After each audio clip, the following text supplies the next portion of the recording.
Dans la vie, il y a ceux qui veulent se rapprocher de Dieu, mais il y a aussi ceux qui donneraient tout pour satisfaire le diable. Ils détruisent la vie de gens innocents et se font du tort à eux-mêmes, si seulement ils savaient à quel point. Quelle est cette histoire qui va détruire une famille entière et comment la sorcellerie va venir à bout de celle-ci? À ce jour, personne ne sait comment ils en sont arrivés là.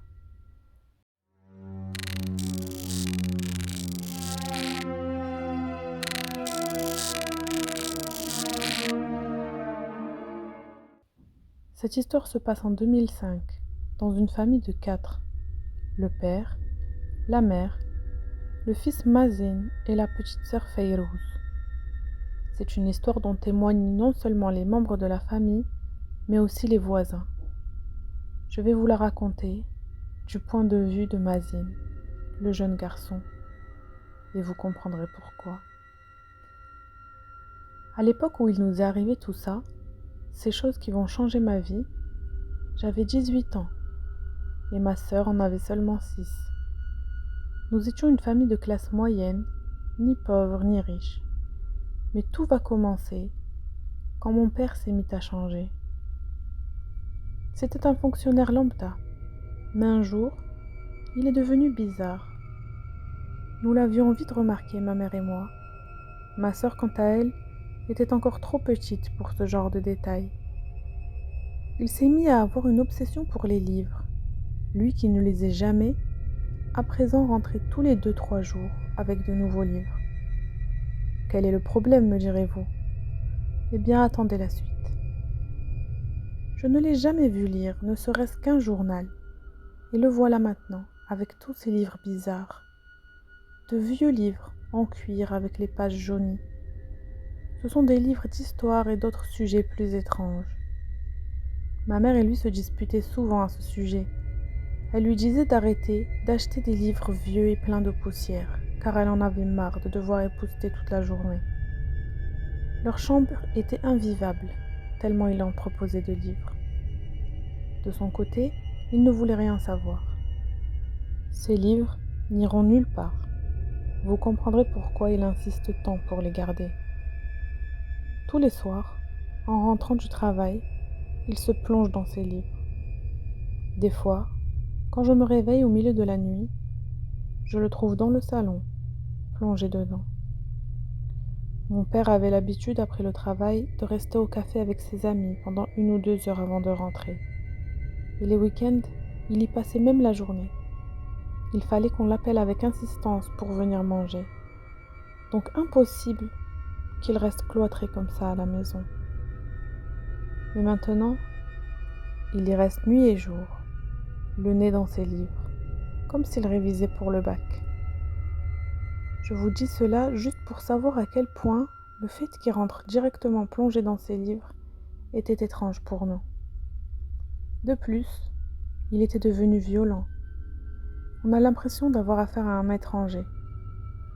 Même quand il rigole avec nous, c'est avec un humour dérangeant. Il levait la main tout le temps, même pour rire. Moi, je suis un jeune homme, je peux supporter. Mais ma petite sœur ne comprenait pas ces violences, même pour rigoler. Combien de fois l'a-t-il poussé, ou lui a-t-il fait des bleus, soi-disant en rigolant? Ma mère se disputait avec lui souvent pour ça, et les disputes ne finissaient que si l'un des deux sortait de la maison. Et bien sûr, c'était toujours ma mère qui allait chez la voisine du dessous, parce que lui, impossible qu'il sorte. Mais ça ne s'arrête pas là. Mon père se met à changer même physiquement. Ses cernes se creusent à force de rester éveillé, et le blanc de ses yeux change de couleur, comme s'il prenait des substances illicites. On va tous remarquer ce changement, et ce n'est pas l'attitude de quelqu'un qui veut seulement s'instruire. Il y a quelque chose au-delà de ça. Un jour, ma mère était sortie et ma sœur dormait. Je vois alors mon père rentrer du travail et se diriger vers sa chambre, comme s'il allait au combat. Je ne sais pas si c'est ma mère qui avait fermé la porte à clé, mais il essayait violemment de l'ouvrir en vain. À son retour, Ma mère lui a dit: Tu rêves si tu crois que je vais te laisser rentrer et faire ce que tu as en tête. Elle lui parlait très méchamment, en le menaçant de partir. Elle ne voulait pas le laisser entrer dans sa chambre. Ce qui était étrange, c'est que lui répondait avec un grand calme. Mais comprends-moi s'il te plaît, laisse-moi rentrer dans ma chambre. Vu de l'extérieur, on voyait juste une femme très énervée et violente qui ne voulait pas laisser son mari rentrer dans sa chambre. Donc j'avais de la peine pour lui. Comment pouvait-elle lui parler comme ça, aussi mal, devant nous? Un jour, il était 10 heures ou 11 heures du matin. J'étais dans ma chambre, dont la fenêtre donne vue sur notre balcon. Ma mère y était en train d'étendre le linge en parlant à sa sœur au téléphone. Je ne sais pas qui lui a mis ces choses en tête. Il prend un très mauvais chemin, je ne sais plus quoi faire. Je ne le reconnais plus du tout. Il a tellement changé que j'ai peur pour mes enfants et moi. Il est devenu tellement bizarre, il ne m'approche même plus, et on dirait qu'il ne me voit pas. C'est un résumé de ce que j'ai compris de leur conversation. Et elle parle très probablement de mon père. Mais pour moi, mon père était le gentil, car dans les disputes, il gardait toujours son calme. Je voyais ma mère hystérique et méchante avec lui. Mais j'allais bientôt comprendre pourquoi. La dernière fois qu'ils se sont disputés dans leur chambre, on les entendait du salon. Ce qui nous a choqués, c'est d'entendre ma mère proférer des insultes très vulgaires à l'égard de mon père. Et elle a fini par lui dire: Dégage avec ta sorcellerie et tes maléfices. C'est là que j'ai commencé à comprendre. Tous ces livres, ces changements d'attitude, je commence à y voir un peu plus clair. Mais jusqu'ici, ma sœur et moi étions gardés en dehors de tout ça. Quelques jours plus tard, je me réveille, mais j'ai une étrange sensation. Je suis angoissée sans raison, comme si quelque chose s'était passé pendant mon sommeil, quelque chose de grave. Ma mère est restée assise et silencieuse toute la journée, et mon père était absent. Il avait l'habitude de rentrer directement après le travail pourtant. Vers 23 heures, après de longues révisions, je m'allonge pour dormir. Avant de continuer, je dois vous expliquer comment ma chambre est agencée. Quand on y entre, mon lit se trouve sur la gauche contre le mur. Et en face de lui, sur la droite, se trouve mon bureau. Je m'allonge donc, lumières éteintes, dos au mur et face à mon bureau. J'aperçois quelque chose qui ressemble à une ombre accroupie sous mon bureau. Il fait noir, mais la lueur de la lune entre par la fenêtre. Et j'essaye de regarder mieux, et je vois bien une forme humaine accroupie, tenant ses genoux avec ses mains. Je n'avais pas encore compris, mais il y avait 2 grands yeux brillants, comme ceux d'un chat, qui regardaient en ma direction. Dans ma tête, je me demandais ce que j'avais bien pu laisser sous mon bureau qui aurait pris cette forme. Donc je me suis levée pour vérifier. Mais je n'aurais jamais dû.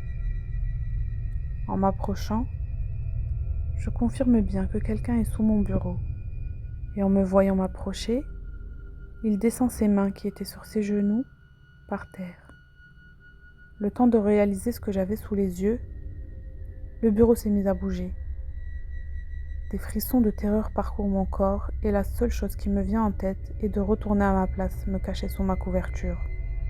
Mais c'est la pire décision de ma vie. En plus, je suis allongée face au mur et j'entends à présent des pas qui se rapprochent de mon lit. Au même moment, j'entends quelqu'un ouvrir la porte des toilettes et je crie: Papa, papa! Car je sais que c'est le seul à veiller si tard. La porte de ma chambre s'ouvre alors et la lumière s'allume. Je sors ma tête de sous la couette et je vois mon père debout à côté de mon lit. Ses yeux sont livides, sans vie, et même ses vêtements sont devenus trop grands pour lui. Ça m'effraie beaucoup, car il reste là, à me regarder sans parler, ni me demander pourquoi je l'appelle en pleine nuit. Je décide alors de lui parler moi-même. Papa, j'ai vu quelqu'un caché sous mon bureau et qui se rapprochait de mon lit. Il esquisse un sourire qui me glace le sang. Il me dit: Mais non, mon fils, tu as halluciné, dors maintenant.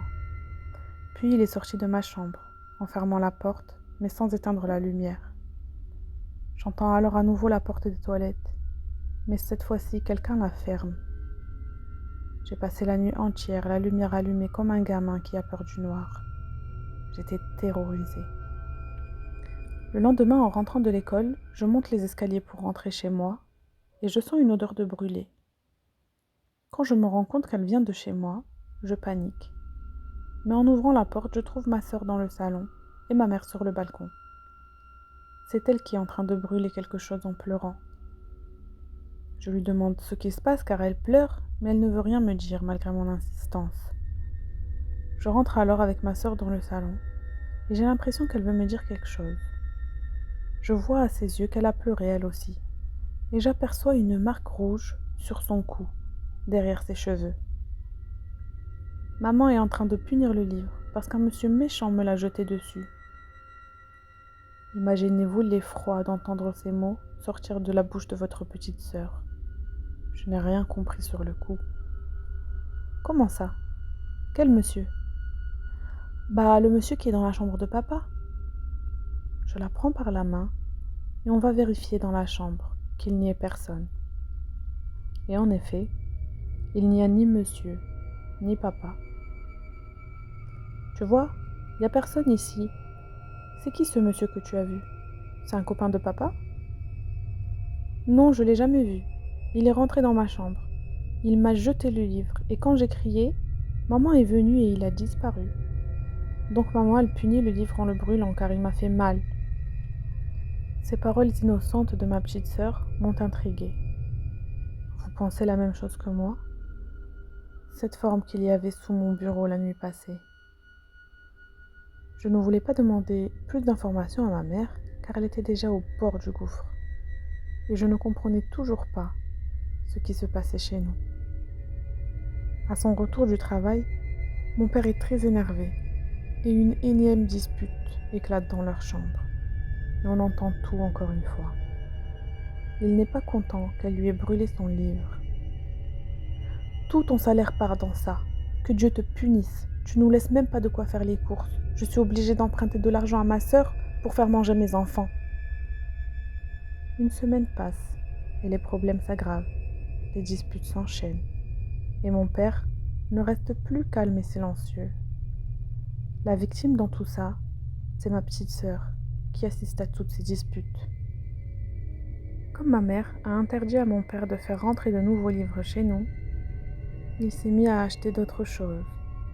Un jour, dans le dos de ma mère, il a enlevé tous les cadres accrochés au mur contenant des versets du Coran ou le nom d'Allah pour les remplacer par d'horribles tableaux. À son retour et à la découverte de ces tableaux, bien évidemment ma mère s'est encore énervée et ils se sont disputés. Mais t'en as pas marre de ta sorcellerie et de ton satanisme? Tu veux chercher des trésors? Tu comprends pas que c'est dégueulasse ce que tu fais?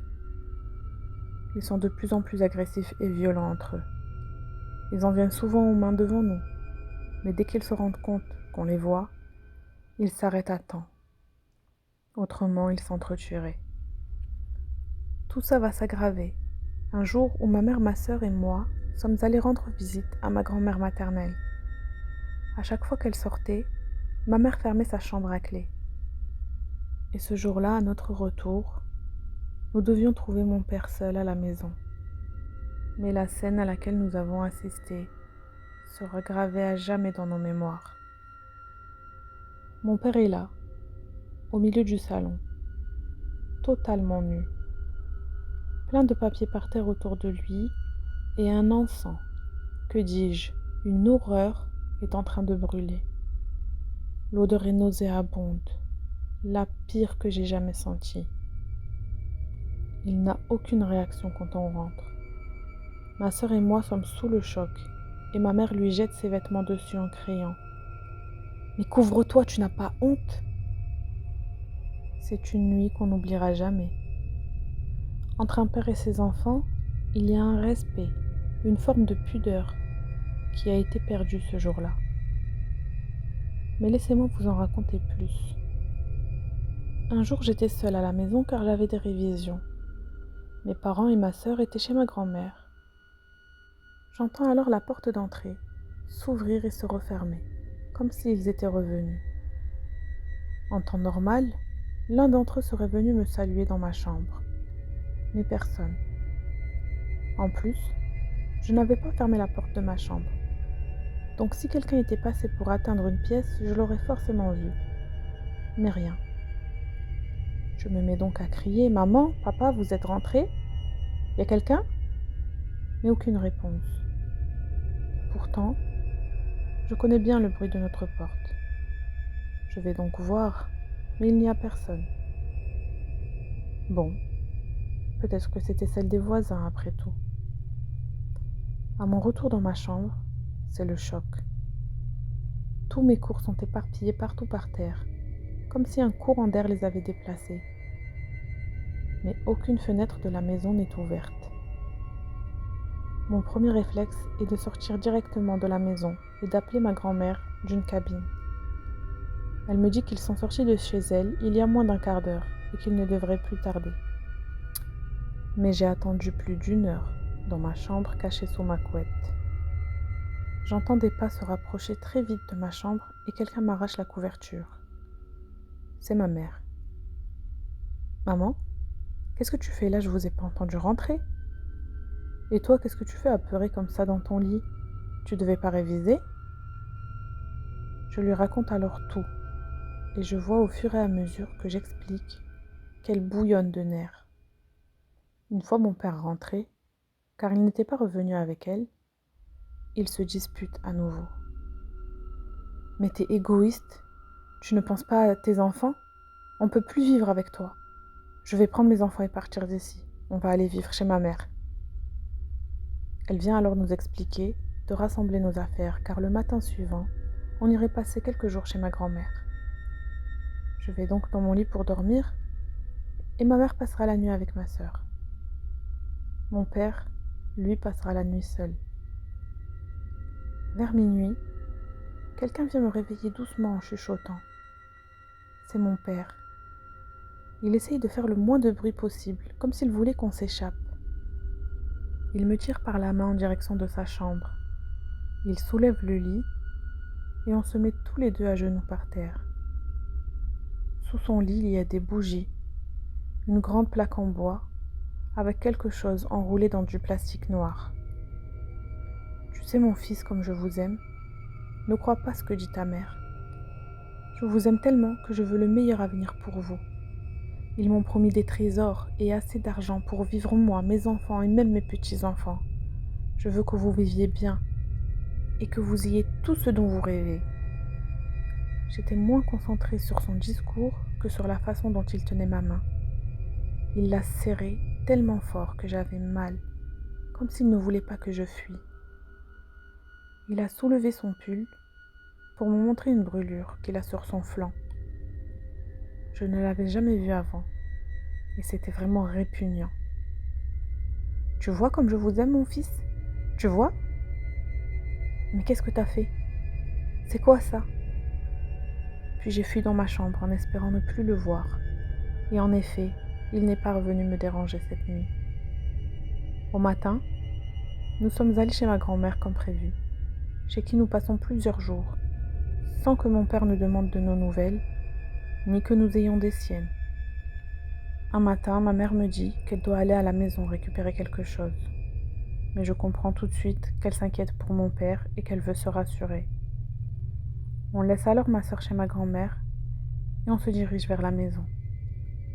Au moment d'ouvrir la porte, elle est fermée de l'intérieur et on a laissé la clé dans la serrure, donc impossible d'ouvrir.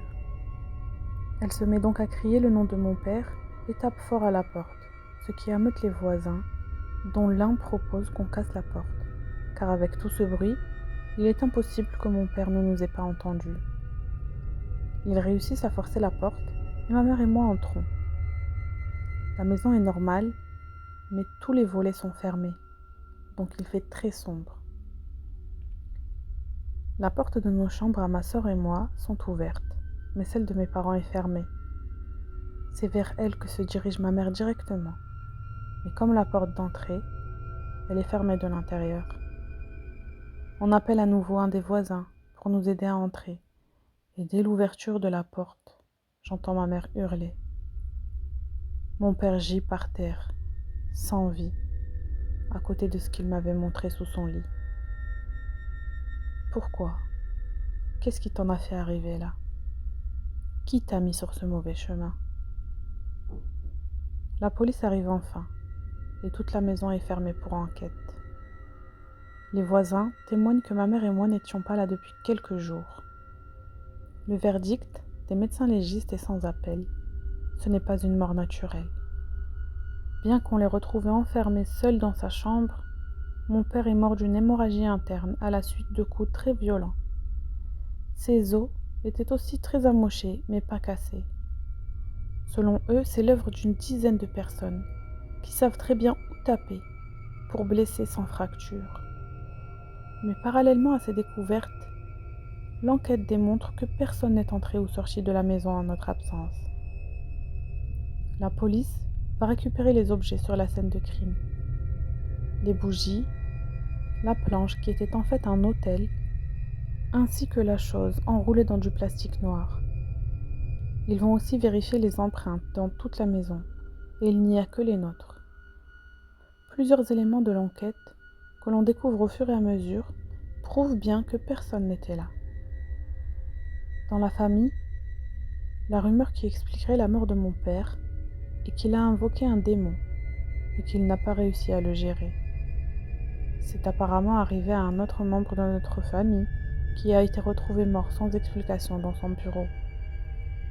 Depuis ce jour maudit, la maison est invivable, sombre et lugubre. Ma mère n'arrive plus à entrer dans sa chambre. On finit même par ne plus pouvoir vivre dedans. On va séjourner chez ma grand-mère quelque temps, puis ma mère va décider de vendre cette maison pour en acheter une autre. L'enquête, quant à elle, va être fermée, car ils n'ont réussi à trouver aucune piste. À ce jour, personne ne sait ce qui est arrivé à mon père.